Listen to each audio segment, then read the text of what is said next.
So just give me a second.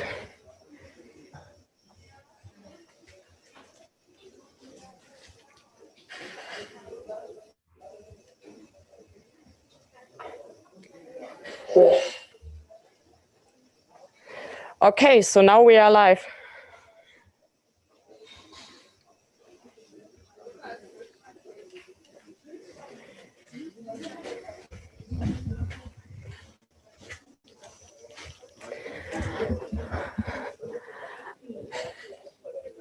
Okay.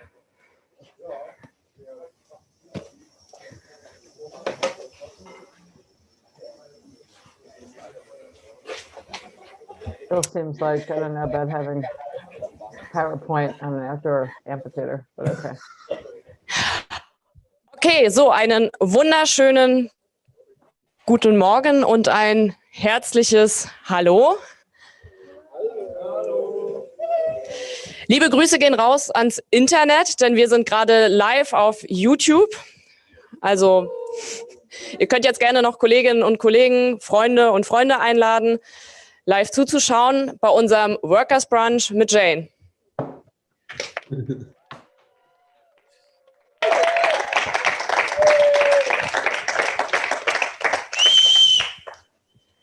Genau, wir sind gerade live in Berlin am Pichelsee in unserem Bildungszentrum der IG Metall-Jugend.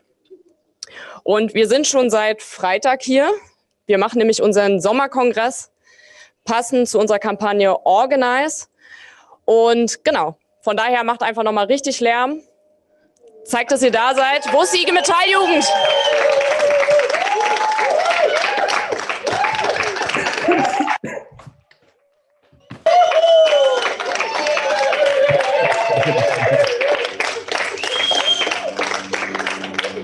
Genau, wir sind rund 50 junge Gewerkschafterinnen und Gewerkschafter hier in Berlin. Und wir diskutieren im Prinzip seit 1,5 Tagen, okay, wie muss sich eigentlich unsere Gesellschaft verändern? Und ich höre mich gerade doppelt, das geht gar nicht. Okay. Entschuldigung. So, jetzt ist besser. Genau, wir diskutieren im Prinzip seit 1,5 Tagen, okay, was ist eigentlich durch die Corona-Pandemie alles kaputt gegangen und wie müssen wir uns als Gewerkschaftsjugend eigentlich jetzt bewegen, damit wir unsere Zukunft wieder selber in die Hand nehmen können und was braucht es dafür? Ausbildung besser und mehr. Das ist unser neuer Kampagnenschwerpunkt im Rahmen unserer Kampagne Organize. Und damit haben wir uns im Prinzip die letzten 1,5 Tage beschäftigt. Und was ja auch immer ein Schwerpunkt in unserer Organize-Kampagne war, ist der Punkt zu sagen, okay, wir müssen unsere Organisationsmacht wieder stärken. Das heißt, wir müssen gucken, wie sind wir als Gewerkschaften stark. Und deswegen freue ich mich wirklich sehr, liebe Jane, dass du heute da bist. Lieber Florian, auch herzliche Grüße natürlich an dich. Dich habe ich noch gar nicht mit vorgestellt. Florian Moin. Wilde von der Rosa-Luxemburg-Stiftung. Genau, moin. Moin. Wir sind heute hier und wir sind heute live, weil wir gesagt haben, komm, wir machen gemeinsame Sache. Und das ist nämlich der Buchtitel von einem Buch, was die Organiserin Jane McAlevey, die ich ganz herzlich aus New York begrüße, die extra früh aufgestanden ist. Das ist der Buchtitel. Das ist der Buchtitel Macht, gemeinsame Sache. Ein Buch, was Jane McAlevey rausgebracht hat und wo wir vor einigen Monaten angefragt wurden als IG Metall-Jugend, hey, habt ihr nicht Bock, da irgendwie gemeinsame Sache zu machen und da als Mitherausgeber mit zu erscheinen? Und ich habe gesagt, klar, weil Organizing ist natürlich irgendwie was wir als IG Metall auch schon seit vielen Jahren hier in Deutschland praktizieren. Natürlich ein bisschen anders und abgewandelt, als vielleicht auch Jane es aus den USA kennt, weil wir natürlich andere Voraussetzungen haben. Wir haben natürlich in den Betrieben teilweise wirklich gute Strukturen über Betriebsräte, über gewählte Vertrauensleute, aber nichtsdestotrotz haben wir auch viele Bereiche, in denen wir einfach noch nicht so gut aufgestellt sind. Und wie wir das verändern können, genau dafür soll dieses Buch dienen. Dieses Buch soll einfach als Inspiration dienen. Es soll dazu einladen, Diskussionen zu führen, wie wir eben auch Organizing-Methoden, die in den USA sehr erfolgreich sind und die Jane uns auch gleich nochmal vorstellen wird, wie wir die einfach für uns auch nutzen können. So, wir laufen die nächsten 1,5 Stunden ab. Florian wird gleich noch was sagen. Und dann wird Jane einen Input geben und danach wollen wir natürlich auch in die Diskussion kommen. Das heißt, ihr seid herzlich dazu eingeladen, gleich mitzudiskutieren. Ich habe an der Stelle noch einen technischen Hinweis. Wenn ihr eine Übersetzung braucht, dann müsst ihr euch jetzt über den Zoom-Link anmelden. Den haben wir eben nochmal in die Gruppe mit reingeteilt. Das heißt, wenn ihr da dann reingeht, könnt ihr auswählen deutsche Sprache und dann bekommt ihr auch eine Übersetzung von Janes Input gleich. So, jetzt gucke ich nochmal schnell auf meinen schlauen Zettel. Wie gesagt, ist hier alles live. Passt. Dann, lieber Florian, wie gesagt, schön, dass du da bist, zugeschaltet aus Hamburg, richtig? Jo. Genau, also Hamburg, Berlin und New York sind hier zusammen. Von daher, lieber Florian, schön, dass auch du da bist. Und damit würde ich einfach an dich übergeben. Dankeschön. Jo, ein herzliches Moin von mir an die IG Metall-Jugend in Berlin bei eurem Sommercamp. Es ist wirklich gemein, eigentlich sollte ich ja heute bei euch sein. Es gab jetzt einen Corona-Verdachtsfall in meinem engsten Umfeld. Nach 5 positiven Selbsttests haben wir gesagt, oh ach du je, dann sollte ich wohl vielleicht besser nicht anreisen, sondern euch auf diesem Wege grüßen. Ich bringe ja das Buch Macht, gemeinsame Sache von Jane McAlevey zusammen mit der Stefanie Holz heraus. Für uns als Rosa-Luxemburg-Stiftung ist es total cool, so ein Buchprojekt gemeinsam mit einer Gewerkschaftsjugend machen zu können. Und die ganze Kooperation um das Buch herum mit der IG Metall-Jugend war auch bisher wirklich sehr erfreulich, sag ich mal. Mein Name ist Florian Wilde, ich bin Gewerkschaftsreferent bei der Rosa-Luxemburg-Stiftung. Das ist die Stiftung, die der Partei Die Linke nahesteht und die halt politische Bildungsarbeit macht. In unserer Gewerkschaftsarbeit versuchen wir mit den Methoden politischer Bildungsarbeit, also mit Studien, Publikationen, Veranstaltungen, Konferenzen und so weiter, einerseits mit unseren bescheidenen Kräften die Gewerkschaften insgesamt zu supporten und zu unterstützen in der Hoffnung, dass sie wieder stärker werden. Und andererseits versuchen wir innerhalb der Gewerkschaften Momente gewerkschaftlicher Erneuerung zu stärken und herauszukitzeln. Und das Flaggschiff unserer Gewerkschaftsarbeit sind die sogenannten Streikkonferenzen mit 800 Teilnehmern, zuletzt 2019 in Braunschweig, in enger Kooperation mit der IG Metall in Braunschweig. Und zu dieser Konferenz ist auch Jane McAlevey damals erstmals nach Deutschland gekommen, um ihr erstes Buch vorzustellen. Das war dieses Jahr, keine halben Sachen. Macht Aufbau durch Organizing, das ich damals für die Rosa-Luxemburg-Stiftung herausgeben durfte. Und ich wollte euch nur mal ganz kurz schildern, was wir an Jane so spannend fanden, dass wir uns überhaupt angefangen haben, so viel mit ihr zu machen. Ich selber bin Organizer gewesen, sozusagen der allerersten Generation. Ich habe 2006 im ersten Organizing-Pilotprojekt in Deutschland bei Verdi im Wach- und Sicherheitsgewerbe gearbeitet, in enger Kooperation mit der amerikanischen Gewerkschaft SEIU, die mich dafür auch in Los Angeles ausgebildet hatten. Und damals, vor 15 Jahren, gab es so große Hoffnungen, dass Organizing wirklich dazu beitragen kann und zum Durchbruch führen kann, dass Gewerkschaften ihre Organisationsmacht umfassend wieder stärken und wieder aufbauen können. Und gleichzeitig war die Hoffnung auch von vielen von uns Organisern, dass Organizing auch dazu beitragen würde, dass Gewerkschaften selbst sich ein ganzes Stück weit verändern, dass die Basis mehr zu sagen hat, dass Aktionsformen radikaler werden und Kämpfe entschlossener geführt werden. Und wenn man sich jetzt die letzten 15 Jahre anschaut, würde ich denken, auf der einen Seite gab es viel Positives. Organizing ist nicht zuletzt auch in der IG Metall Teil der Regelausbildung geworden und spielt in vielen Bereichen eine wichtige Rolle.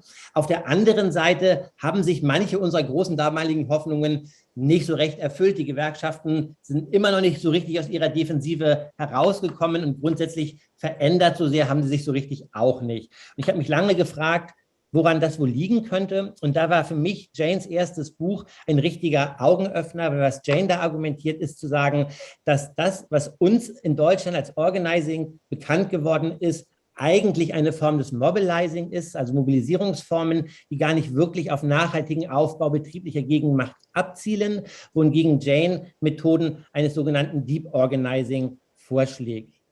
Und ich fand das total überzeugend als Erklärung dafür, warum wir eben in vielen Bereichen doch nicht so weit gekommen sind, wie wir wollten. Deswegen haben wir angefangen, mit Jane Veranstaltungen zu machen, Bücher herauszubringen und so weiter, um der Debatte um Organizing in Deutschland einen neuen Push zu geben. Und ich glaube, dass man schon sagen kann, dass mit Jane McAlevey so eine Art zweite Welle des Organizing jetzt aktuell in Deutschland auch nochmal eingesetzt hat. Und für mich als Herausgeber ihres ersten Buches, als linker Intellektueller, der so ein Buch herausbringt, ist es wirklich ein ganz einzigartiges Glück und Privileg geradezu gewesen, zu erleben, dass man so ein Buch herausbringt und in den Monaten und Jahren danach bei ganz vielen Streikaktionen und Aktivitäten einen Elemente aus diesem Buch plötzlich in der realen Welt in Deutschland begegnen, wo Beschäftigte anfangen, Methoden und Ideen und Anregungen von Jane McAlevey aufzugreifen und in ihren Auseinandersetzungen anzuwenden. Und das, also normalerweise läuft das so, man gibt irgendein Buch heraus und kein Hahn kräht danach, so in so linken Verlagen und so weiter. Und zu erleben, dass das auch mal ganz anders laufen kann und dass so ein Buch einen wirklichen Niederschlag in echten Kämpfen findet, das fand ich auf jeden Fall total toll und inspirierend. Insgesamt gibt es zurzeit einen ziemlichen Hype um Jane McAlevey. Wir machen ja auch so globale Organizing for Power Online-Kurse mit ihr. Da hatten sich zuletzt 9.500 Kolleginnen und Kollegen aus 111 Ländern angemeldet. Also das sind richtig große Zahlen von Leuten aus aller Welt, die voll auf Jane McAlevey abfahren und sich damit auseinandersetzen wollen und das diskutieren wollen und das spannend finden. Und ich hoffe halt, dass das neue Buch, das wir jetzt herausbringen, ähnlich wirken wird und dass auch Steffi dieses Glück erleben darf, sozusagen, dass wir ein Buch herausbringen und dass es auch gleich einen konkreten Niederschlag finden wird. Ich finde, bei dem Ganzen kann es jetzt nicht darum gehen, zu sagen, so, ey, wir haben hier jetzt die neue Heilslehre entdeckt oder so und jetzt müssen alle nur noch Jane folgen, sondern ich finde, es muss natürlich darum gehen, dass wir uns kritisch anschauen, was schlägt Jane an Methoden hervor, was sind ihre Erfahrungen, wie die erfolgreich angewandt wurden und was kann das für uns in Deutschland bedeuten, was können wir davon aufgreifen, kreativ anwenden und weiterentwickeln. Und ich freue mich sehr auf den Vortrag jetzt von Jane, einen Überblick über ihre Methoden und ihr Buch und höre jetzt an dieser Stelle mal auf mit einem herzlichen Good Morning nach New York, wo es ja gerade mal 4 Uhr in der Früh ist. Jane, schön, dass du da bist und schade, dass ich nicht live bei euch bin. Ich wäre so gerne jetzt am Pichelsee in der Sonne mit euch, schade. Aber so ist immerhin auch gut.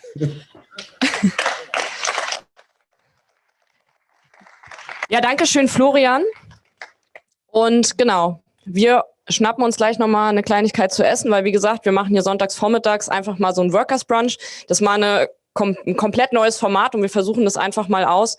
Und von daher, liebe Jane, schön, dass du uns zugeschaltet bist und von daher starten wir doch einfach mal. Dankeschön.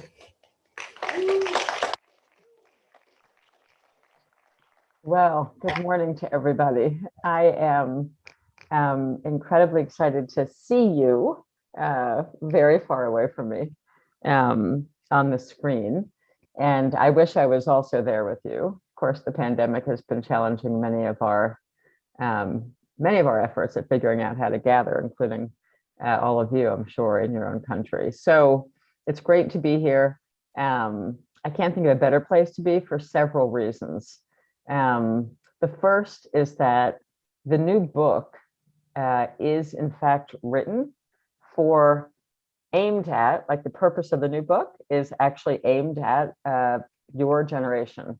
It's aimed at a generation of workers who are coming of age all over the world, honestly, whether it's Germany or the United States, the United Kingdom, or wherever I'm working, where unions are on the decline, where unions have been on the decline, where we see our standard of living slipping backwards, our sort of quality of life slipping backwards for the first time in many decades. And the title of the book is an effort to try and link together with some gentle political analysis, part of what I think is going wrong, which is that when we no longer have very strong unions, our whole entire democracy is under threat. Like literally the governing structures of our nations are under threat from profound and scary authoritarian figures. I think you know who I mean from my country, and you have plenty of examples in Germany and Europe to worry about sort of the health of the basic fabric of our societies, which are being challenged right now. And part of what I argue in the new book, again, written for people, it's written for people who are young, who are new to the movement, and or who really don't have a lot of experience with unions. That's the whole point of the brand new book. So I want to start by appreciating Stephanie Holtz and all of you and IBM Youth and Rosa Luxemburg and Florian and Sophia, who's translating, and all of you for being supporters of the idea that some of the ideas in my new book, though it's written very much about the United States, to me, for you, it's a look to the future of what may happen in Germany if you let it continue, if you let unions continue to get weakened in Germany. So I feel like the United States is an early warning sign. We're like the canary in the coal mine for Germany. And we know that unions and our worker standards are not getting significantly better. And if anything, they're under attack across the globe because, you know, people like Elon Musk, who I hear is going to be visiting your fine country to build a Tesla plant, is spending more time up in rockets and hanging out on yachts than figuring out, like, how do the workers get what they need to, like, have a fair society for building, you know, the cars that they're now building. So I think there are a lot of lessons, and I'm assuming that this is what both Stephanie and Florian and others have seen in some of the work, is that there are a lot of direct lessons from the United States that are, in fact, directly relevant to the challenges that you face. And I know this because I have been spending enough time in Germany and enough time in a bunch of countries around the world, and because of the international Organizing for Power series, where we are increasingly meeting metal workers, auto workers, shipyard workers, dock workers, like commercial workers, every kind of worker from all over the world has been pulling into these Zooms and essentially saying the same thing. Our standard of livings are under attack. Our quality of life is getting worse. The ability of unions to negotiate fairly, the rules being put in front of workers are getting worse and worse around the world. And just by way of, before I get into the presentation, when I first started to do work in the United Kingdom and England, it was just a few years ago. And when I first began to do a lot of work there, before anyone thought to translate anything I'm writing into Germany, but my books were just still in English, when I got to the United Kingdom, people would say, you know, things aren't that bad here. This is like 2014. Things aren't that bad here. I mean, this is interesting because you have you have these really hard campaigns, these really tough fights in the United States for workers to win their contracts, to win a good contract, or to unionize from the scratch.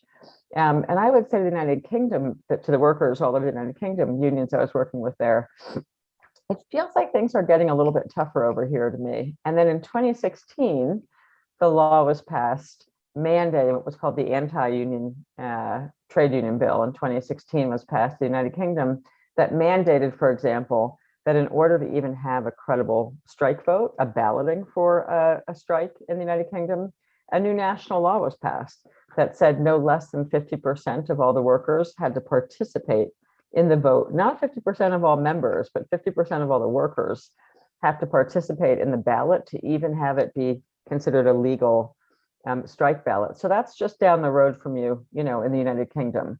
And that bill is relatively recent. So, and I know that the last time I was doing some work with IG Metall people in Germany, I was beginning to hear about what happens when American managers are in your plants, and that things feel differently when there are American managers in the plants. And we know that there's more and more American managers coming into the plants because globalization, right, what they call globalization, is sort of putting us in this position of where the United States is exporting one of our worst exports, which is union busting all over the world.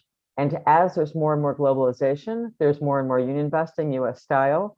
And I know it's hit Germany because I've been listening to some of the stories about it. So I'm gonna transition from this, but I wanted to, like, lead into this by saying, first of all, it isn't like things in the United States are perfect, as you might have noticed. And I often feel a little bit funny giving presentations about, you know, how to think differently about winning really good union contracts and really hard campaigns, because obviously the United States is far from perfect. I come from a team, a community of organizers that were trained in very particular ways. And what I can say about those of us who are still using these methods is that we're actually, where we are working, it's where workers are still winning significantly, including that we just had a massive contract victory in my old union. several weeks ago, where they just decided, coming out of a pandemic, let's go for it. Like, we've been abused so badly in the last year and a half. Let's like demand, the sky and the moon, because we deserve it as the working class who worked all through a pandemic. And they went to a massive strike threat, and they won a new standard setting contract. So, in what we think of as very hard times. So I think this is really doable. I think it's urgent. I think our entire democracy, your democracy and democracy in the United States and democracy as we have known it, is under attack. And it's going to take a new generation of unionists, a younger generation of unionists to, I think, fight to rebuild our power collectively, the power of the working class. So I'm going to attempt to put some slides up, but I'm very loose about this. So I'm going to count on the audience. All of you have some say over this. If when I start to do the slides, you can't see them well enough or it becomes frustrating, you should just tell me and we'll just go right back to having a conversation like this. So that's going to be I'm giving you your first right of participation, which is that you can say the slides thing isn't working very well. If it is, great. And if it isn't, you're going to let me know. I'm going to count on direct audience participation. Because I love to give direct audience participation. Right. Okay. All right. So like I said, you're going to let me know if this is not going to work for you. Okay. I'm assuming that you can hear that and you're going to say yes or no as I'm going. But basically what I want to talk about is this theme, which is winning when conditions are hard. And I titled it Winning When Conditions Are Hard because in fact, they're getting hard. They're getting harder and harder all the time because the union busting is happening all over the world. Just to give you a little sense of my childhood and some relationship to IG Metall, the United Auto Workers and auto plants were huge in my childhood because my father, who's in the bottom of that screen with me, was a trade union leader turned politician. And we had a very, very, very large Ford Motor Company auto plant in his political jurisdiction. And as a young girl, as the daughter of a politician who had been a trade unionist, can see the United Auto Workers on strike picket signs there, along with the Great Boycott and more. But my childhood was essentially spent on auto worker and teacher picket lines because those were the two big industries where we worked. So Florian mentioned, I'll just say in passing, the two books that are now in German. I think the new one is the one that I wrote for a new generation of workers coming up. But I'll just tell you one more funny thing about books. I never planned to write a book. I forget that I write books. I just want to say that every single thing I've learned, I feel like everything I've learned about organizing and about winning, because I think it's pretty important that we win. So everything I've learned about winning comes from workers. And the fact that I began to write it up in books was a little bit a reflection of my frustration that there was a lot of talk that we couldn't win anymore. And many of us are still winning. So I want to lift up the stories about winning. And I'll just say that everything that's in the new book that you can pronounce better than me, everything that's in Macht is a story set from after Trump took office. So it's a series of stories of victories and the analysis of the victories and a little bit of history, but all the stories are set in these very, very difficult conditions of Trump. And I just want to mention in passing, this is the next thing we're going to translate, but for anyone who wants to peek at it in English, there's a free new book that I just finished on how do you focus on what I call big and open negotiations, a new report called Turning the Tables, Participation in Power in Negotiations. That's on my website. And eventually, I think will be in the next thing in German, but anyone who wants some insights into even more ways to think about building power and participation among the ranks, that's available. So I just want to this is what I mean about the slides. You'll let me know if you can see them okay or not. But if you can, I'm going to run through probably about 10 or 11 slides and then just have time for discussion and question and answer. And the first one is this. It's that for our side to win, for workers to win, whether they're in Germany, the United States, United Kingdom, wherever we are, for workers to win, we rely on one thing, which is very high participation. Like, in order for us to make the kind of gains we want, part of my life lesson as a trade union organizer and negotiator is that we have one strategic advantage, which is our large numbers. But our large numbers are not enough, because we have to actually be able to demonstrate and show the employer class, the bosses, our large numbers. So we also need unity against division. We need tight, effective workplace structure. We need what I call demonstratable and sustainable majorities. Like, demonstratable meaning the employer has to see that you have very large numbers and that you're very well organized and you're very united coming right at them, because that's the best chance we have to get to a terrific settlement that would raise everyone's standards, maybe without striking. But unless we can threaten them with strikes that look like this is what I mean by high participation. I just want to show you a few pictures. We're beginning to have really big strikes again in the United States, and I think we're really overdue to see a lot more of this, because if workers are not demanding in this pandemic that you and your families deserve a far greater share of the pie, then it's not likely that we're going to save our collective democracies, let alone save having auto plants in your country or a manufacturing sector or anything else. So just a couple of pictures of what I mean by high participation. This is 75,000 workers out on strike in the state of Arizona. This is these are on the last couple of years, and these are part of what I cover in the new book. This was the hotel workers who were on strike. That's actually the same picture that we put on the cover of the first book put out.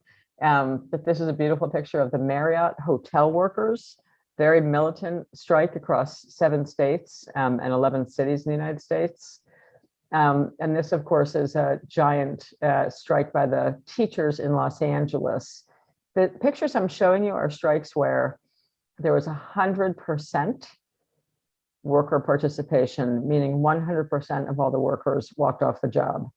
And these are recent strikes. And it's not like strikes are not the be all end all, but they are a reflection of working class power and of whether or not we can force the employers back into giving us what every worker needs to survive in the world right now.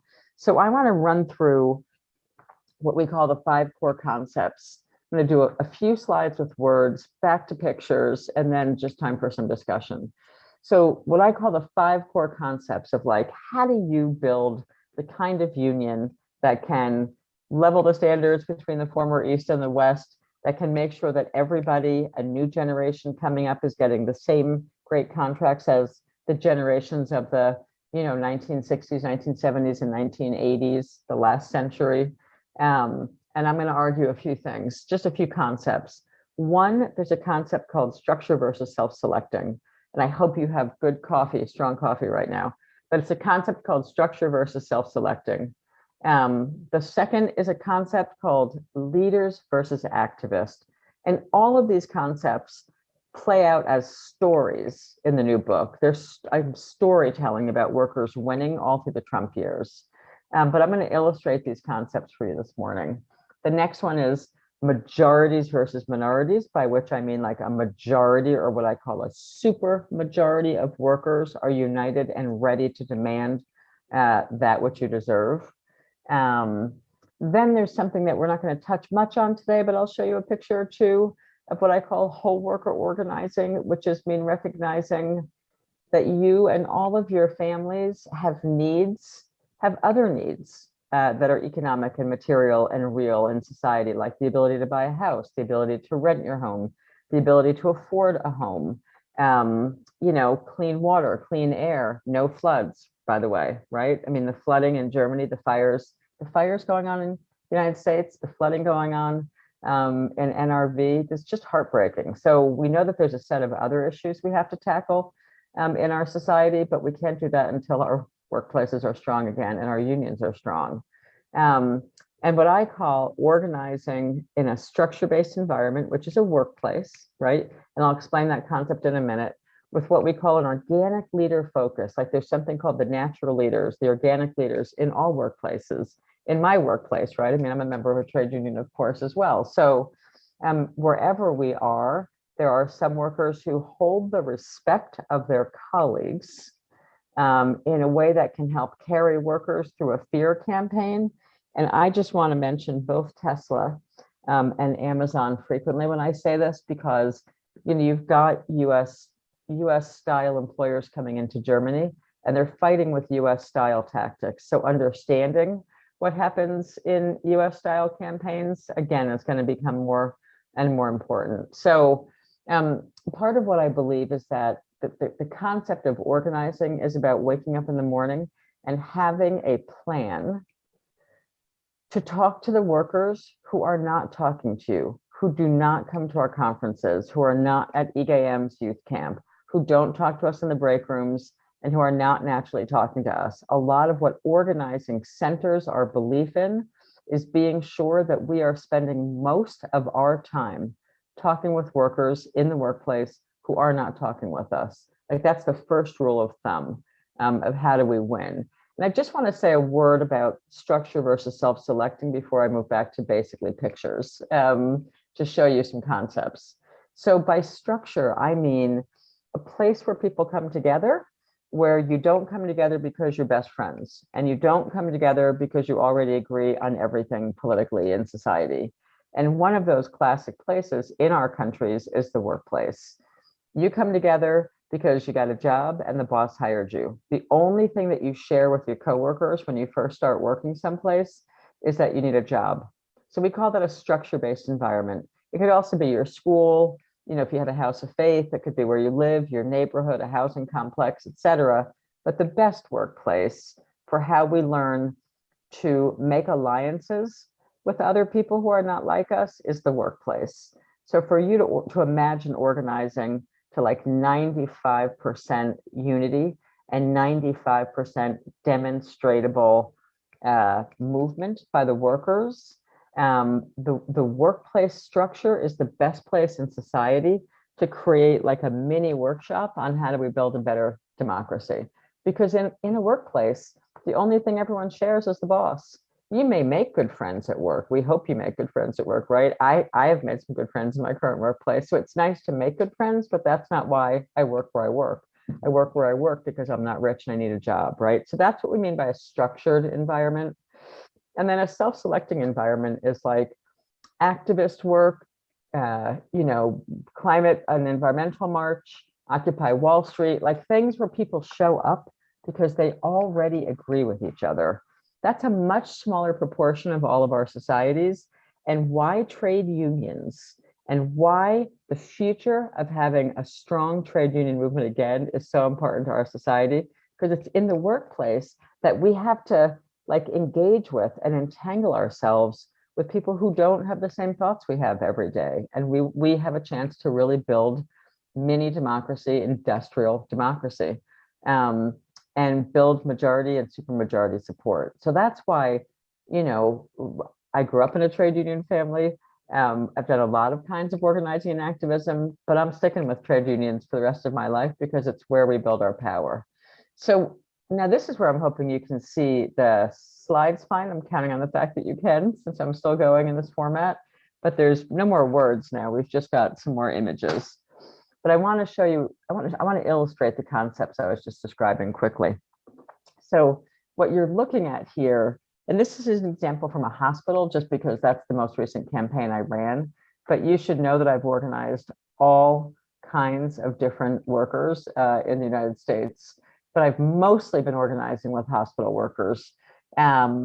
Though again, because I work for the National Federation of Labor, I've been assigned to campaigns with auto workers, with hotel workers, with janitors, with cleaners, with teachers, with nurses, with fill in the blank. So, but I just want to show you the core concept of what I mean by leader identification, and then knowing if you're building a tight, effective workplace structure with a lot of unity. So those concepts I just said, I want to show you quickly how we do it. And we believe in very high impact, low technology methods. In fact, the more I hear about the surveillance going on of workers all over the world right now, the more convinced I am that a simple return to magic markers and paper is fundamentally important. So just to illustrate the concept, this is what we call a wall chart, or what I was trained. I did not invent the things that I'm showing you right now. I was trained as a young organizer in these methods, and I've been using them ever since. Doesn't matter if we have computers, doesn't matter if we have sophisticated databases. This is the organizing method that I've always used, because my goal is to teach every worker I've ever worked with everything I know. And the best way I can teach every worker everything I know is to actually show it to them and have methods that allow workers yourselves to understand, are you getting strong enough to make really big demands in a campaign and stand a chance to win them? Because winning matters. I'm just going to keep saying how much winning matters. So this is a wall chart in one department in one hospital, big hospital fight. And I should say that the kind of union busting that was going on in the fight I'm about to show you was a fight. Elon Musk and Tesla will be using the same kind of methods that we were fighting in this campaign. There were 18 union busters brought into a facility with 1,000 workers to destroy the union. So my job was to teach the workers everything that the boss was going to do. And Tesla will do this. Tesla will be doing similar methods, right? Because this is classic American union busting. So 18 full-time union busters hired from the outside, not officially to come in and destroy the workers' hopes and dreams for a better contract, but that's what they're doing there. So this is one department in the hospital, surgical intensive care unit. It could be the paint department in an auto plant, right? You go department by department, like you would in a big auto manufacturing plant. This is one department in a very big hospital. So it's an intensive care unit. So you start by putting all the workers' names up. You see all the workers' names on the chart, day shift and night shift. You do it by shift, so day shift and night shift. And then you start to engage with the workers, right? And this is a worker on worker conversation. So I might be meeting with a few members of the organizing committee, but the workers are doing all the work I'm about to show you, just so you get the method. This is not what we do, this is what workers do in the campaign. So we guide them, we teach them how to make a wall chart. We say you have to gather all the names of all the workers. We put all the workers up by shift, and then we start to do what's called structure tests, which I'll show you in a minute. So this is all the workers in one unit. And if they have a blue dot next to their name, it means they signed an authorization card to have a union election. If there's a green dot next to their name, it means they signed a public petition to the employer demanding the right to have a union.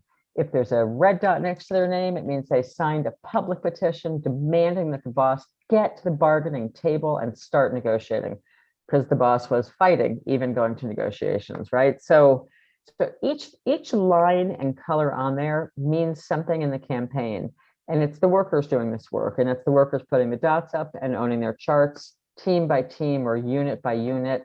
And the yellow highlighter over their name means at that point, this is about 5.5 months into the campaign where the yellow highlighter is.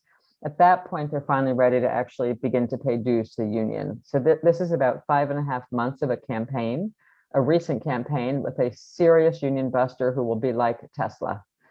So this is a different department in the same hospital. It's labor and delivery.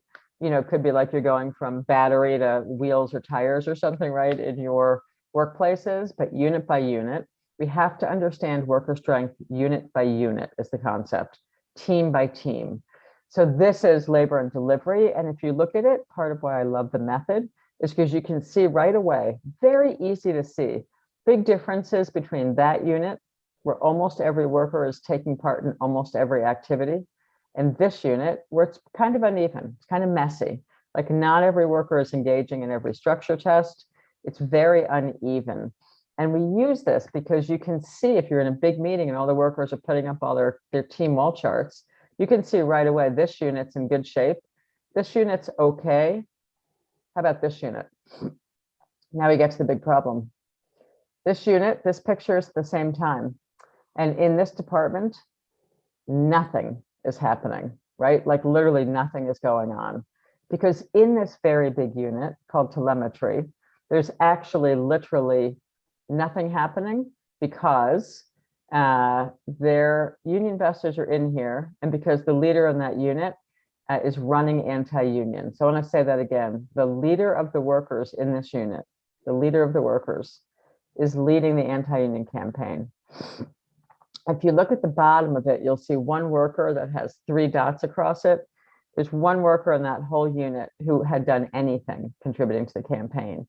But this unit was on lockdown, a very big unit, 66 workers, and nothing is happening. Like that's 2 other units at the same time: surgical full intensive care unit, labor and delivery, telemetry. We have a disaster in telemetry. The good news is, and I just want to point out, the good news is the day after the leader who was anti-union. So key concepts: the worker leader is anti-union in this department.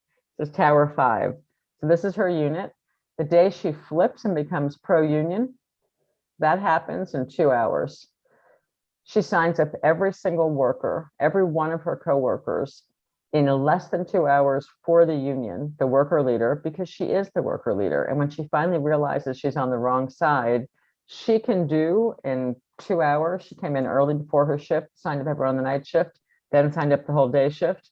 And then we had the first majority unit right away. And they'll never get all the dots next to their name because they'll never catch up, right? They missed the whole beginning of the campaign, but just in time, they came into the fight because of good organizing work, which was persistent and dogged, trying to make sure that the leader in this unit would get on board, and eventually she gets on board. And that's just a little picture of you seeing all the workers working on their wall charts. Again, it's workers who are doing making of the wall charts, designing the structure tests. And then this is what the structure tests look like. I just want to give you a sense of them. They're always hand-signed. They're very big hand-signed, super important petitions, because we've learned over and over that every time workers commit, yourselves, me, when I'm doing it in a like we're doing a campaign right now around COVID leave, right, in my union. So every time we step forward and commit ourselves in public by putting our name or our photo on something that the employer is going to see, it's a test about our readiness to fight for what we deserve. So this is an example of 5,000 hand-signed names across 38 roads and crew department, a huge big public sector union. But this is what they look like. This is a structure test with thousands of the nurses signing this petition, demanding that the boss stop hiring lawyers and get to the negotiating table, about to walk that up to the employer on break time.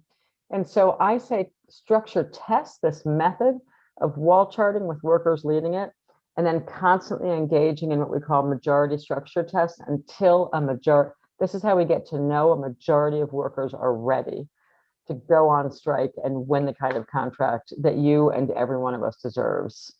Eventually, we'll move to like big photo petitions, because when we do enough hand-signed petitions and we know that the boss has seen everyone committing their names to the fight, then we switch to doing photo petitions.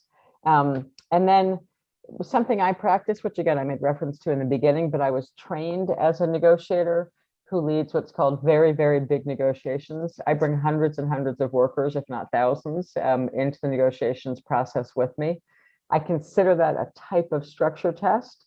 Are the leaders willing to come into the room and allow management to see who they all are and have opinions in the negotiation process? So it's my goal when I'm negotiating to try and have all sorts of different workers cycle through the negotiations at one time. And that these are all different pictures of me in negotiations with probably thousands of different workers. And I'm going to close on just this idea of the community campaign. So if this is what negotiations sort of looks like in a higher participation model, the last piece of the work, and I actually think this really is going to matter for EKM, for all of you, and for your future. One thing that we take for granted right now as trade unionists is that the whole community understands what's going on. You know, that the community just stands with us in our fights against the employer for better wages and better benefits. I don't think it's true anymore. I think that there's such a gap that's being established between unionized workers with good standards and the growing like gig economy, the Uber Eats drivers, the Deliveroo, all the platform drivers in Germany that I see pedaling around on bicycles with no contract, with no money, with no nothing. They're like poor workers. As we have more and more workers in Germany, as we do in the US, who are outside of the formal unions and the formal union structure, we have really grotesque inequality between what a good union paying job pays all of us and what a crappy non-union job pays people. I think we have to re-explain ourselves to our communities. And this is the method that we use. I'm just going to close on a couple of pictures here. This is the method that we use. We literally like once and only once the workplace is really strong. Like once the workplace is strong, we've done a bunch of structure tests. Everyone knows the workers are ready for the fight. We then begin to systematically engage with the broader community around the plant, the hospital, the factory, whatever it is, whatever the work it is we're doing, the grocery stores, the warehouses, etc. We then put each worker in the middle and begin to chart all of your own connections. Like you, workers do this, chart your own connections to your community and begin to think very systematically, just like we were thinking very systematically how to get the workplace strong, think very systematically about how do we strategically engage our community so that if and when we have to make big demonstrations or even strikes, we have the whole community behind us. And we also have to do this because, frankly, we have to educate people when they walk into the voting booth. You've got very important elections on September 25th in Germany. The United States has very important elections all the time. The more our unions can help be a center of political education for ordinary workers and certainly for young workers to help understand, how does my contract at work relate to the political process in my country? That's part of our job. And so we do things like placing negotiations in important community institutions. And you might have very different community institutions than we do. Certainly there is no Black church in Germany the way there is in the US. This is me getting ready for negotiations with a ton of workers from that same hospital fight, because of course we won. Of course those workers beat the union buster, but the same union buster who went at these workers is the same kind of union busters that's going to be operating in a Tesla environment, an Amazon environment, any of those environments that are coming to Germany. And I'm going to argue that's a threat to everybody. So I think I'm going to stop here and just, this is like showing the workers themselves participating in their negotiations process. And I'm going to stop here so that we can have some discussion and some dialogue, because I'm sure after 2 days that you have lots of thoughts of your own about what's happening in Germany and what the relationship is, from my view, between how do we save our democracies, build better societies, create a future for young people. I think it's about rebuilding our unions really strong. And unless and until we rebuild our unions really strong, I think that you and I and all of us are in a heap of trouble. And that's a lot of what the book does, is explain the relationship between the less equal our society is, the more unequal our political structures are, the more working class people are, losing our way of life. At a time when there's so much money that the bosses are literally playing with rockets and playing with yachts, and it's an outrage. So really nice to be here with you this morning, far away, and happy to just stop there and engage in some questions, some discussion, anything that you're interested in. Ja.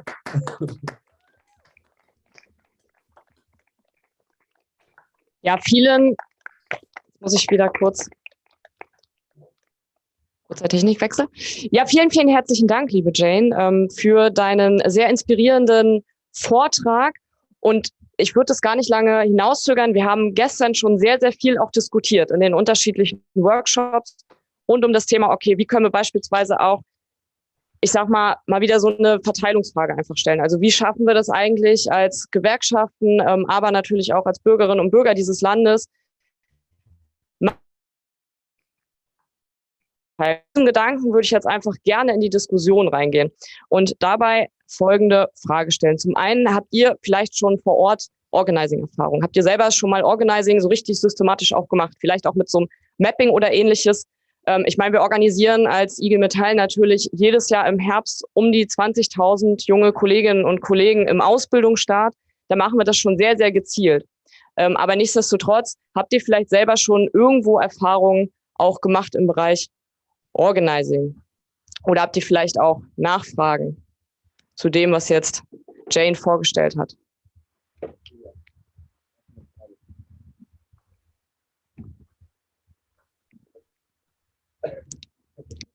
Cosima. Ja, genau. Hallo Jane, guten Morgen nach New York und vielen lieben Dank für die Vorstellung. Das ist total interessant. Ich wollte fragen, ob du vielleicht nochmal den Unterschied zwischen Organizing und Mobilizing erklären könntest. Wird das auf einer Folie stehen? Und genau, das hatte ich mich gerade noch gefragt, ob du das vielleicht nochmal erläutern könntest. Please. Yeah, thank you. Dankeschön. I think that the fundamental differences are this. In the trade union movement, the analogies that I'm trying to make between when I say structure-based versus self-selecting is that I find when I begin to do work with workers anywhere, we spend most of our time talking to the workers, the small number of workers who show up at our meetings, the too small number of workers who, when we invite them to a meeting, they show up. That's sort of what we call that's the mobilizing side of our work. That's what we call the self-selecting side. And for too long, all of us rely on, we call a meeting, we put something out on social media, some people show up, the ones who show up already agree with us. They're the workers who agree with us already. They want a strong union, they want better standards. That's who we spend our time talking to, because that's who shows up at our meetings or visits our tables if we're tabling. But that's all what I call mobilizing, because it means we're spending all of our time talking to the workers who kind of already agree with us. Whereas organizing is about waking up every morning and walking into the workplace and having an explicit plan for which one of you, charted, mapped, worked on in a meeting, which one of us is going to go talk to our coworkers who have never come to a meeting, who aren't part of the union, who aren't really engaged in what's going on in sort of union discussions. And the only way we're ever going to get to them is if we make a plan and have what we call a credible plan to actually go engage with the workers who are totally disengaged and not involved in works council, union, anything going on in the workplace. So organizing is about expanding the base of people from whom we can later mobilize. We want way more people at the base level involved in our work, so that when we do put something out on social media, or when we do call for an emergency demonstration because the employer's just done something outrageous, or a worker's just been hurt, on the job site or something, everyone's ready to stand united. So mobilizing is relying on a too small group of people who already agree. In the case of the union, who agree we need the union, who think it's a good idea, and we spend all of our time talking to each other. And the case for organizing is a case for a systematic, methodical approach to go talk to every single worker in the plant regularly. And that's what structure tests do. Structure tests force us to have a constant two-way communication tool to do political education with our younger and newer coworkers. I don't know if it's the 20,000, Stephanie, when you said 20,000 new trainees a year, if that means you've got 20,000 new workers coming into the workplaces to engage with every year, we would do that too, right? Through the process of new employee hiring and new employee orientation. We would go through this really incredibly systematic way of having workers present to other workers who and what the union means when new workers start, but whether or not they're on board, whether or not they join, whether or not they engage, whether or not they get involved in a contract fight and a struggle for a great agreement is up to us. And it's not going to be because we had one conversation in passing at their new, higher employee orientation. It's going to be structure tests. It's going to be knowing if they're engaged. It's going to be figuring out the workers that they respect. So that's the organizing side. Organizing, focus on people who are not involved in our work, bring them into our work in our trade union, and then into the broader fight for a better society. Mobilizing focuses on whoever shows up at your meetings is who you're talking to. Whoever shows up at your marches, who you're talking to. That is insufficient for the level of fight back that we're getting in our countries right now to save good standards in our workplaces or save, a healthy standard in our democracy.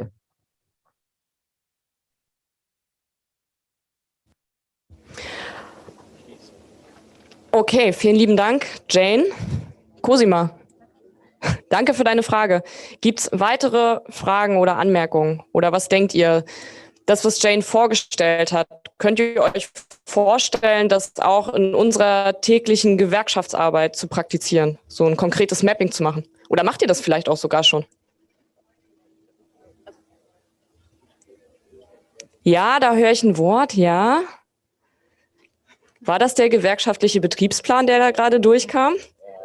Erklär doch mal, was macht ihr denn da? Naja, also ja, wir machen sowas. Ich arbeite bei Siemens Energy, ich bin Enrico, danke für deinen Vortrag, schön, dass du heute uns zugeschaltet bist. Also ja, Mapping machen wir schon und bei uns heißt das halt Betriebsplan. Wir schauen uns ganz genau an, welche Abteilung, in welcher Schicht, teilweise sogar runtergebrochen, haben wir welchen Organisationsgrad, was sind die Argumentationen dagegen, Gewerkschaftsmitglied zu werden, wie kann man aus der Abteilung heraus vielleicht auch Mitglieder gewinnen, dass halt nicht der Betriebsrat kommen muss oder der Vertrauensmann einer fremden Abteilung und der die Leute vielleicht gar nicht kennt, sondern dass in der Abteilung selber sich organisiert wird. Dafür müssen wir halt wissen, wer ist da schon Mitglied, mit wem kann man reden, wer ist der Wegbereiter dafür. Genau, so machen wir das. Danke. Dankeschön.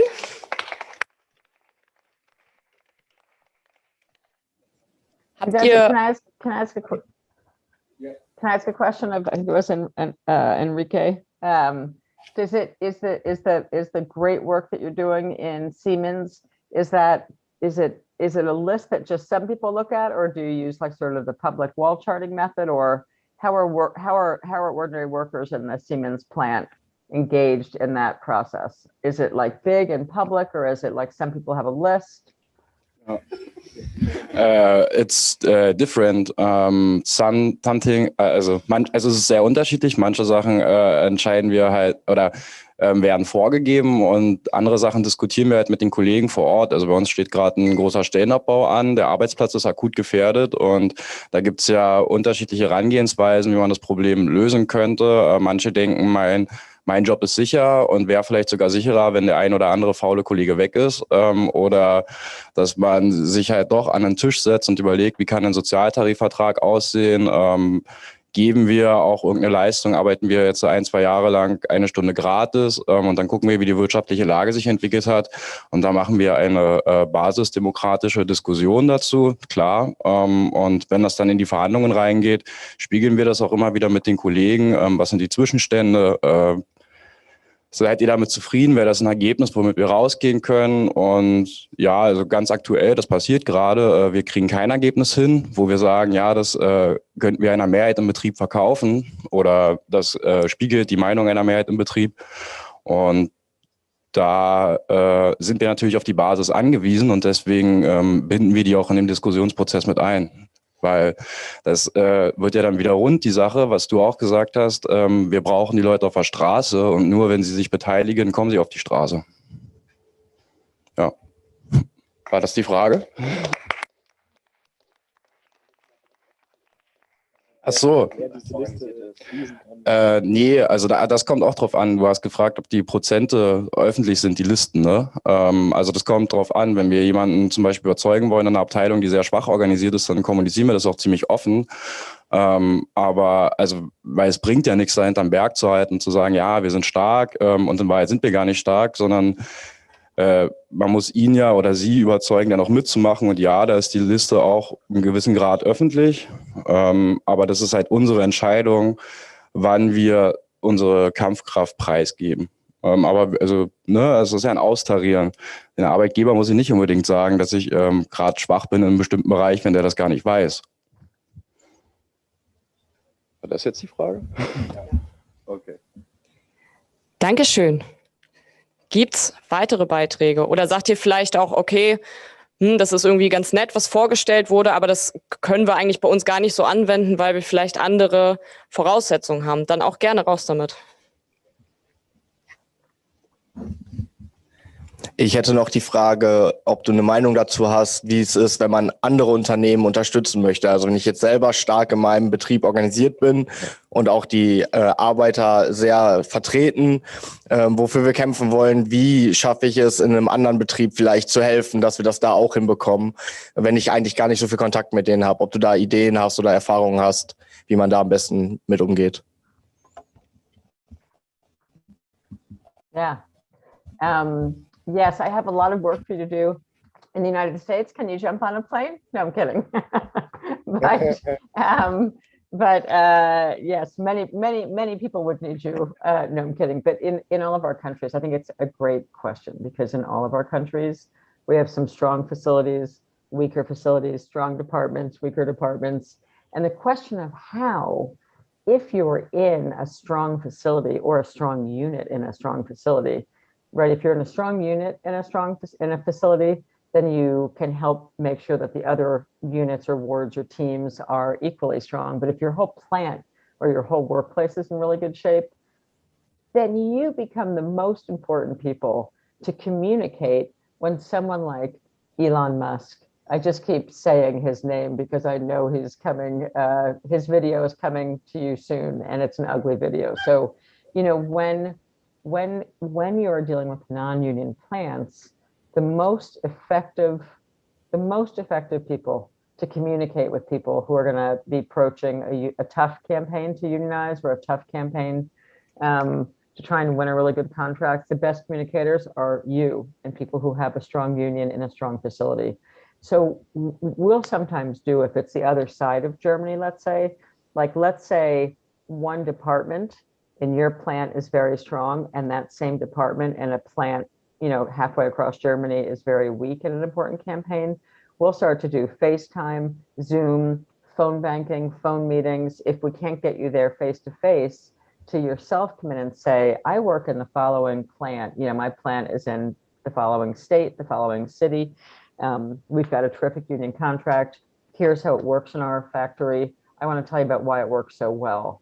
You're going to be the most effective communicator, messenger, most credible person to help as workers who have a weak facility. Like, you're key to them understanding why they should bother. Like, right, the reality is, for a lot of workers, like if there's a union meeting called, I mean, if we just rely on calling a union meeting in a weak facility and people don't show up, and we keep calling meetings and we keep talking to just a few people, that's actually not how we're going to get strong. It's just not. We're going to get strong by making an organized plan to go talk to every worker who's never talking to us. And if you and workers like you who are at strong plants are part of that plan actively, we're going to be way more successful in trying to help younger, newer workers understand why their participation in their facility is going to make things as good as what you've got in your facility. So I think that your role, the role of workers who have a good union contract already, who are in strong facilities, is like essential to other workers who don't yet have a strong workplace getting strong. That's the short answer. Is in my work in the United States, we are constantly taking teams of workers who are in a strong facility and having them come with us to help organize workers in weaker facilities. It's just a great role for where you build the union strong already. Dankeschön.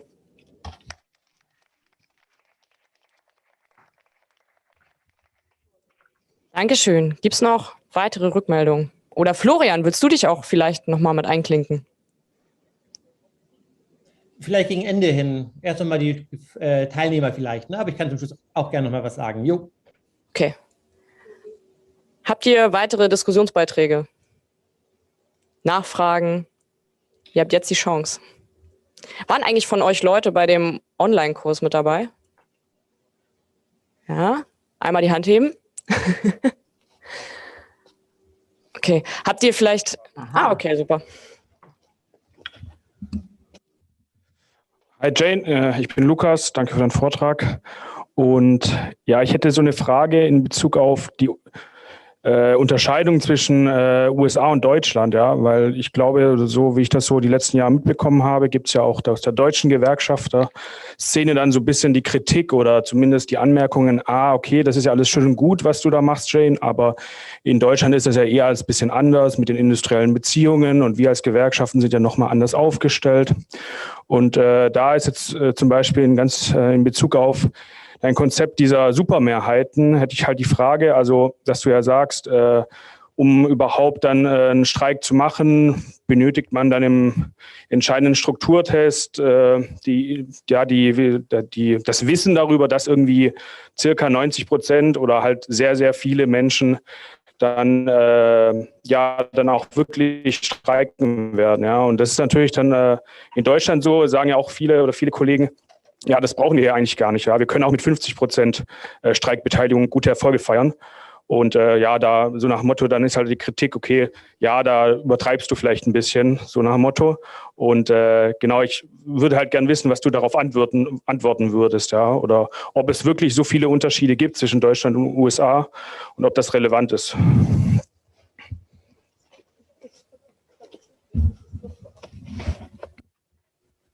Yeah, I think it's a great question, and I think it's an important question.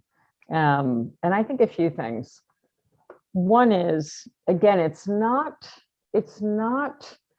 like there's no law that says we have to have 95%. There's no law that says we have to have 90% of workers to go on strike. Not at all. What I know from experience as a negotiator and a chief negotiator and an organizer is that workers win the most. The more unity, the more power, the more people, the more you win. So you might be able to win a decent contract with 50% participation right now. That was true in the United States 20 years ago too. That's why I say we're a canary in the coal mine for you. And I want to reference Sweden also, because, you know, if you think about the German standard, we could also think about the Swedish, Scandinavian standard, but the Swedish standard. My mother was Swedish, and so I spend a lot of time in Sweden. And I am watching as the Swedish contract standards are being destroyed right now. So if they're being destroyed in Sweden, and if I know when I'm working in Germany, that if I'm in Jena, for example, or right on the Polish border, unless this has been taken care of in the last year, let me know if I missed the headline. But there are a lot of contracts in Germany, even within IG Metall, where the standards are well below what some other workers have. So it's not like everything is solved, right? The problems are not all solved. And we've got more and more workers in Germany who are outside of the union environment altogether right now. And what we've learned is that when we think that one or two or three unions can be strong and all the other workers can be weak, if we made a mistake thinking that a few of our unions could stay strong and we would be able to hold on to our standards while all sorts of workers were growing up around us in a non-union kind of a context. That's one example. The second is, and watching what's happening in Sweden. I mean, you know, when I meet with a lot of folks in Sweden in the trade unions, they'll say, you know, things are so much better here. And I'll say, so tell me about the attack on the unemployment insurance system and how much less new workers have in Sweden, because there's been a profound attack against the state and against what's called the unemployment when you're laid off, like the laid off workers in the unemployment system, just north of you in Sweden, with an industrial system that looks much more like yours, where they're under attack. So I think we can't take for granted, you can't take for granted that you may at the moment have a stronger sort of system of industrial relations, because they're under attack everywhere in the world. And because last I looked, there was not a robust contract for any Amazon worker in Germany, not one. There is no serious contract for any Amazon worker in your country. And in our country, the Mercedes plant and the Volkswagen plant that should be unionized, because in Germany with German workers that are being put into our country in the poorest states, in the poorest region, where workers are desperate to make a little bit of money, they remain non-union. So the German plants, you know, in our poorest states are non-union. The German contracts in the former East are not the same as your own contracts in the former West, right? So I worry that people take for granted that what you have is going to last. And I think all you have to do is look at Amazon in Germany to know that's not true. And I hope that you get very ready for Elon Musk and Tesla, because it's going to be a different kind of a fight than you're used to. So, you know, as our conditions are being exported, it's not like, I don't think you want to wait until after there's been a bunch more destruction of the standard of living in Germany to start, you know, fighting back hard. I think it's time to fight back hard now. And the last thing is, you know, when I went to the United Kingdom and it was 2014 and people said the exact thing that you said, which is, yeah, this is interesting, but we don't have these kind of fights, you know, in the United Kingdom. 2014, 2016, they passed the anti-trade union law. And exactly one union in the whole United Kingdom has repeatedly met the 50% turnout threshold, which is the postal workers union. That's it. Every union in England has been trying to reach a 50% ballot threshold. They can make it individually at small plants, but as national organizations, they haven't hit it yet. So, you know, if I had never been to Germany and if I hadn't met workers where there were big problems happening still inside of the plants, I might feel less sure, you know, in suggesting that there's anything to learn from our methods. But I've met enough people and I've watched the Amazon attempts in Germany to know that your own standards of what we call industrial democracy, are also under attack. It's just happening more slowly. It's like in slow motion in Germany. And it's happening much faster around you at the moment. The watching Sweden crack, for me watching the Swedish employment system cracking right now, and watching very big societal takeaways from the Swedish working class is really an indicator that Germany can't exist as an island. You just can't exist as a strong island, because if every single plant around you is being deunionized or the standards are going down, it's not going to be long before they say there's not going to be a German auto standard anymore in Germany without a fight. That's my view on the world right now, is you're being surrounded by a lot of anti-union effort, and it's hit, right? Otherwise, Amazon would have robust contracts. The German Amazon workers would have robust contracts if this stuff was still working easily in your country. That's my observation. It's coming. And you can beat it. That's the good news, right? But it actually takes doing the work in a much more high participation way, like in a very different way than we've done in the past. And, you know, it's also going to be an interesting measure for you to see what happens in the elections, right? In your elections, and what kind of government is put in charge, you know, what kind of government you support. And in my view, the better we do in our workplaces, like if we have 95% participation, it means we've engaged in a political education conversation with 95% of the workers, which is how they learn and helps them learn about who they should be voting for when they go into the federal voting booth. Because if you vote for parties that are going to start chipping away at your right to have strong unions, then you're going to start going downhill very quickly, right? Which is what happened in the United Kingdom and what's happening in Sweden. So I can talk about countries that are not just the United States. Our hope is that you stop the race to the bottom before you hit rock bottom, which is kind of where we went and had to fight our way back. We're fighting our way back. So. Dankeschön. Ja, vor uns liegen da wirklich krasse Herausforderungen als Gewerkschaftsbewegung eben auch. Jane hat auch Tesla nochmal angesprochen. Wir sind da ja auch dran. Wir haben unsere Erschließungsprojekte, wir haben Tesla-Team und natürlich wird das eine große Herausforderung sein. Aber nichtsdestotrotz denke ich, dass wir da gut aufgestellt sind, dass wir da tolle Kolleginnen und Kollegen haben und dass wir da natürlich eben auch als Jugend mit am Start sind und da eben auch mit unterstützen können. Da nochmal herzliche Grüße auch an den Bezirk Berlin-Brandenburg-Sachsen, die da natürlich dran sind. Und ich meine, es ist nicht weit von hier, das Tesla-Gelände ist, weiß ich nicht, Luftlinie wahrscheinlich so 20 Kilometer entfernt. Also vielleicht gehen da auch nochmal Grüße entsprechend raus. Wir sind da auf jeden Fall mit dran. Okay, gibt's weitere Wortbeiträge, Nachfragen? Okay, dann Florian, würde ich jetzt nochmal an dich übergeben. Dankeschön. Oh, danke Steffi, danke Jane. Ich wollte nur mal kurz sagen, was ich an Janes Methoden so geil finde und glaube, was ihre größte Stärke sind, ist, dass sie eben keine Magie und kein Zauberwerk oder dergleichen sind und auf eine Art nicht einmal mehr so wahnsinnig originell sind, sondern was Jane letztendlich macht, ist, dass sie oft sehr alte Organisierungserfahrungen der Arbeiterbewegung systematisiert und nochmal zusammenträgt und zu einem Gesamtbild zusammensetzt, aus dem heraus echter Machtaufbau wieder funktionieren kann. Und ich glaube, dass das ihre Anwendbarkeit auch so quasi universell möglich macht oder die Form zumindest, das kreativ anzuwenden und weiterzuentwickeln, sich gerade deshalb so gut möglich machen lässt, weil es eben überhaupt kein Zauberwerk ist.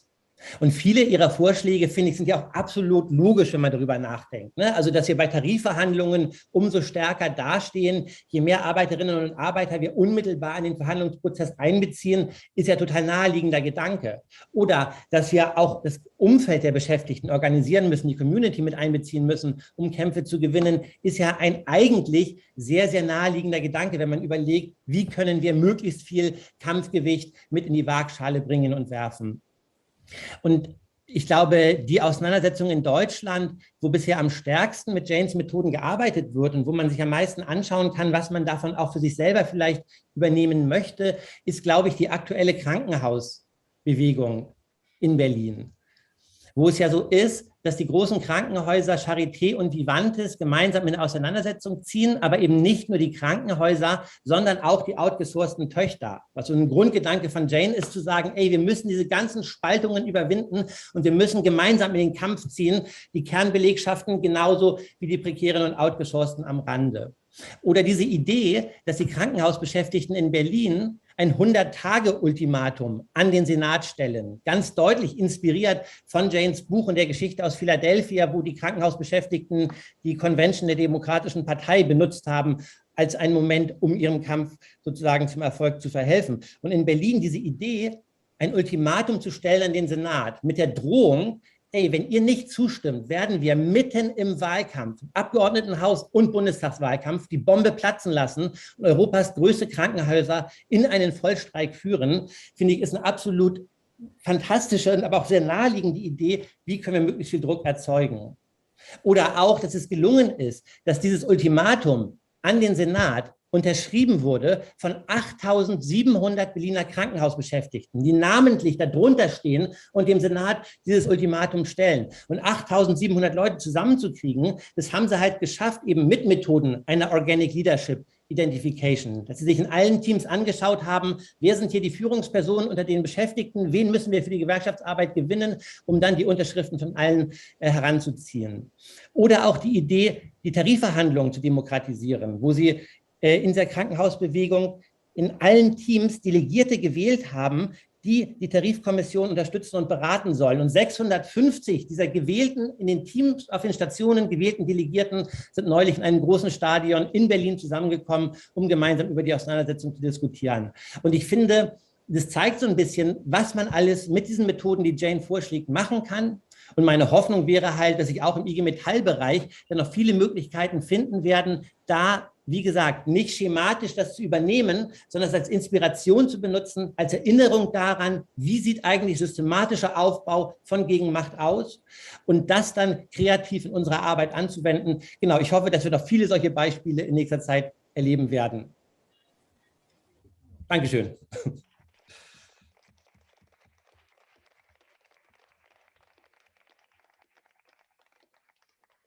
Ja, vielen herzlichen Dank, Florian. So, ich würde jetzt tatsächlich noch mal eine letzte Runde machen. Jane, möchtest du uns noch was mitgeben?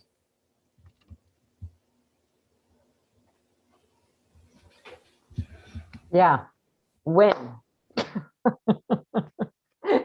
I mean, I think one thing that we don't do enough of is really focus on how can we win the most with the most people so that we can start to have a bright future moving forward instead of one that feels a little bit complicated and bleak right now, right? That's even made worse by the pandemic. But I think the future is in the hands of the next generation.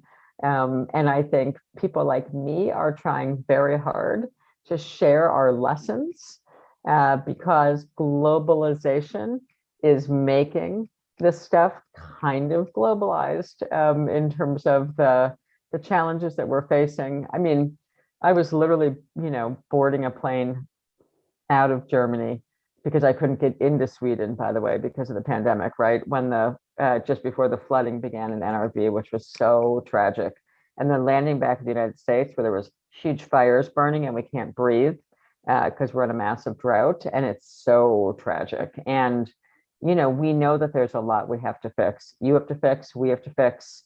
And the sooner we do it, the better. And I think that you can win. And I think that we can win. Like we've just been having some very big victories.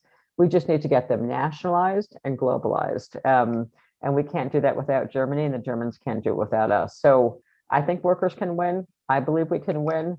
I've seen enough winning happen in my lifetime, but I think it matters to focus on winning and winning big in order to make a much brighter future for all of us. And I'm excited. I'm always excited when I'm talking to workers in Germany because you still can fight to hang on to what you have and to expand that to all the workers in Germany who do not have the benefit right now of a great EGM contract. So go get them.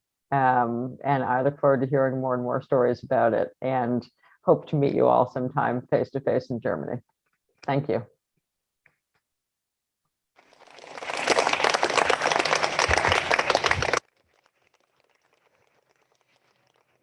Dann an dieser Stelle nochmal vielen, vielen herzlichen Dank, liebe Jane. Vielen, vielen Dank auch, lieber Florian, für dieses tolle Projekt, was wir da auf den Weg gebracht haben.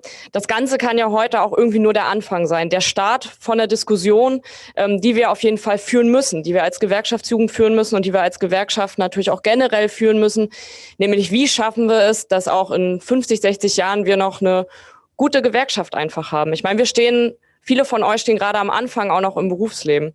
Viele von euch haben erst vor wenigen Jahren irgendwie die Ausbildung angefangen, vielleicht gerade erst beendet, sind noch relativ jung auch in der Gewerkschaft natürlich. Und das ist einfach unsere gottverdammte Aufgabe, dass wir es hinbekommen, dass eben auch noch in Zukunft gute Arbeitsbedingungen, gute Lebensbedingungen sind. Denn das ist unsere Kernaufgabe, unsere Kern-DNA, das sind unsere Werte, die uns zusammenhalten. Und deswegen vielen, vielen herzlichen Dank. Lasst uns einfach gemeinsame Sache machen. Lasst uns überlegen, wie können wir neue Methoden auch mit reinbringen in unseren Gewerkschaftsalltag. Ich bin mir total sicher, dass wir das hinbekommen können. Ich bin auch genauso optimistisch wie du, Jane, dass wir da das Mögliche machen können und dass wir einfach auch die richtigen Leute dafür haben, tolle Kolleginnen und Kollegen vor Ort. Ich blicke jetzt schon mal Richtung Ausbildungsstart. Ja, ab 1.8. geht es schon wieder los. Das heißt, in wenigen Tagen kommen die neuen Auszubildenden, die neuen Dualstudierenden bei uns in die Betriebe. Sprecht sie an, führt die Gespräche, führt auch mit denen die Gespräche, die vielleicht nicht mit uns reden wollen. Überzeugt die, dass die IG Metall eine tolle Sache ist. Und ja, damit nochmal vielen, vielen herzlichen Dank. Und ja, lasst uns einfach weiterhin gemeinsame Sache machen, im Austausch bleiben und bis dahin alles Gute und noch einen schönen Sonntag. Vielen, vielen herzlichen Dank. Dankeschön, tschüss, schönen Tag noch euch allen.